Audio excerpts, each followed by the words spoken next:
ગટ કરીને બધી સુગર અમારી ધારીખેડા નજીક લાગે છે, ઘણી સુગર નજીક લાગે છે.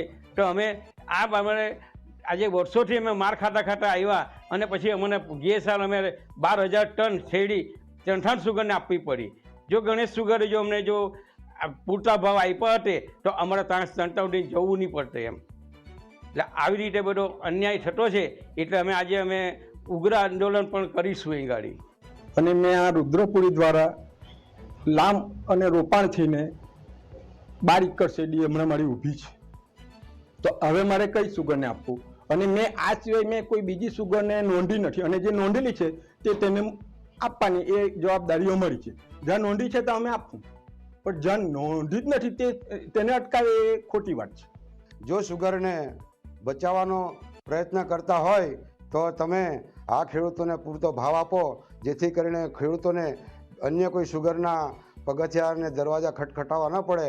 તો તમે પહેલાં સુધરો અને ખેડૂતોની વારે આવો, તો એમાં આ ખેડૂતોનું હિત હચવાય એવું છે. બાકીને જો રાજકીય વર્ગ વાપરીને તમે આ તમારા રોટલા શેકવામાં આવશે તો એ સુગર બંધ થઈ જશે, તો આ ખેડૂતો અતિ પાયમાલ થશે એવું મારું માનવું છે.